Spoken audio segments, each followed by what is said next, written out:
Hello everyone, this is Taryn with Wonderfully Made Handcrafting, and today I'm working on day 6 of By the Well for God's Poured Out devotional. Now I already have a number of pieces prepared, one of which was the vellum piece that I did on a reel on Instagram, so go check that out. But basically you emboss vellum and then spray it with spray stain. Turns out really cool. But right here, I am working on this new collage paper with some of that canvas that comes from the canvas bag. Now, this is completely inspired by Sky Bambi on Instagram, so go check her out. But what I've done is just used a little paintbrush with some water to tear out this photo. It's just kind of like a river and trees. I thought that would go nicely with the theme of this kit with the birds and everything. And I'm using Collage medium to just paste that down, and then I'm going over the top of that as well, and it makes this collage paper melt into the fabric. It is absolutely amazing. I love it. I will be doing this a lot, and it's a great way to use those canvas bags. So that new collage paper is from Tim Holtz. He just recently released it, so run and grab it. I will have it linked down below in case you want to grab it for yourself. But anyways, now I'm just tearing the canvas pieces apart a little bit to give it some roughness and a frayed edge. And then we're going to work on making even more texture on this page. So I have that vellum piece over to the side. I also have this calendar that is a printable from A House of Books, their subscription. They sent me it with my monthly subscription to them. And it was awesome. It's already on a sticker, so that's helpful. I have these Mica Tiles that I'm going to use over this. Now, Sky Bambi, I think she just used a piece of acetate, but I like the Mica Tiles because you can snap them and make them look cracked and all.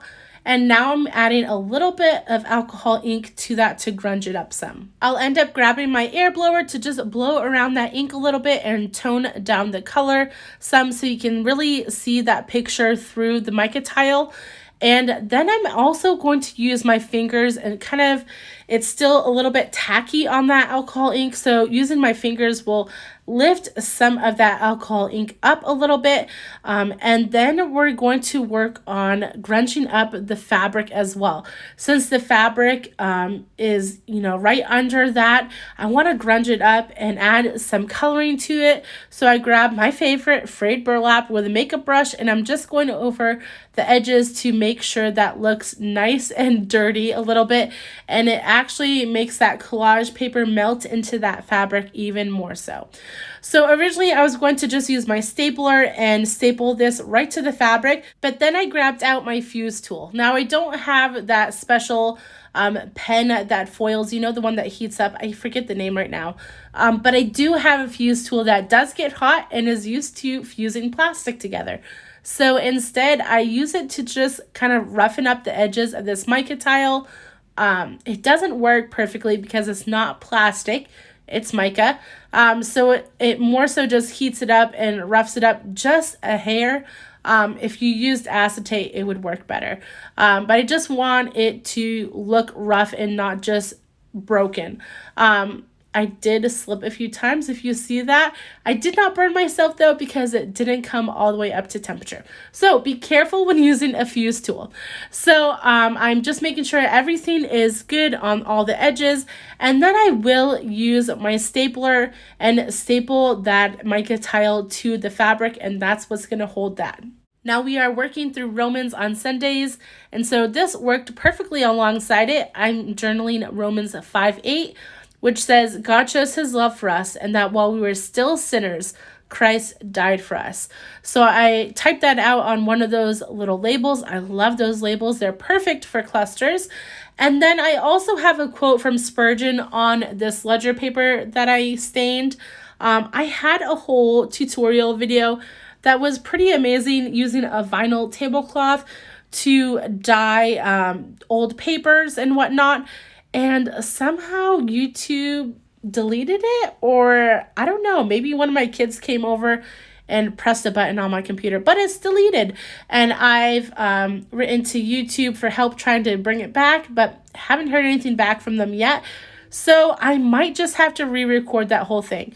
But anyways, this quote from Spurgeon says, Whenever we gaze at the cross, we ought to be constrained to say, does he love me more than he loves him, that he would give him for me?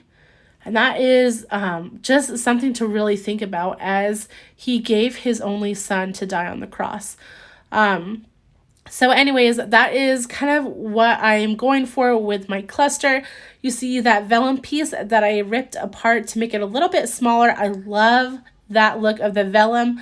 I really decided that I think I like the ones with the distress stain better.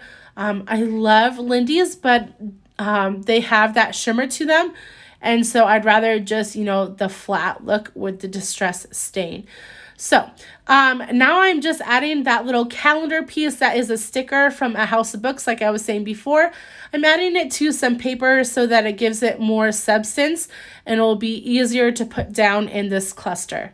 Now that I have everything down where I think I want it on this page, I'm going to start gluing things down. So I will take up that calendar and place that down with just a line of Barely Arts glue. And then for that vellum, I don't want to use glue, so I'm going to hide some staples underneath my cluster. And then as I'm thinking about this, I really want to add some needlework to this little fabric piece. I had this blue that matched perfectly with the bird and the label and everything. And so I'm just going to take a little bit of thread and just make little crosses down the right-hand side of that fabric piece. And that will just add another textured element to this page. I don't want to use liquid glue on the back side of this fabric because I don't want it to ooze through. And so instead I use Scrapbook.com's version of score tape. Recently I remembered I have had this in my stash and I oftentimes forget to use it, and it is an amazing glue if you don't want to get things wet. So I'm using that, and then I'm propping up my little label with a little bit of Scrapbook.com's foam tape. I really just wanted something to stand out on this page because it was looking a little bit too flat. Now, if you've watched any of my videos, you know that I can't leave a background plain. And so I am adding a little bit of Frayed Burlap, my go-to color. And I have a page done just 2 pages after this. So you'll see at first some impressions that I got, but no worries, it is just a background. So instead I use the little board in between, and that will help me not get any more impressions on this page. Now, originally I was going to use one of the handwriting stamps that I have, either the one from last month's kit or the one that my grandpa wrote, or even one of the Tim Holtz ones, but I decided on this other Tim Holtz stamp. This one reminds me of a wallpaper, and a lot of the papers in the paper pack of this kit reminded me of wallpapers, so I really wanted a toned down look for this background. And so I ended up loving this with the pumice stone on top of the frayed burlap. It gives a nice subtle background with a lot of design still, and that goes along with all the texture that is on this page. To blend the background together, I take just a little bit more frayed burlap and blend that around all the designs of this stamp, and that will make a really cohesive look, especially since some of the stamped images are overlapping one another. You won't really notice that once you blend that together. And to finish this page off, I will add a mini clip to the little calendar piece that I have in the background. I just like adding a little bit more metal, especially since I have the staples down there already, holding the mica tile to the fabric. And then I will add my date stamp to the side with the words. I've been doing that a lot lately because just in case I slip or I smear the date or whatnot, the final touch, it doesn't ruin the rest of the page for me. So I hope you enjoyed this process video and tutorial. Thank you again so much to Sky Bambi on Instagram. Make sure to go check her out. I'll leave all my affiliate links down below in case you want to grab some of this stuff for yourself. And have a wonderful day, guys. Bye.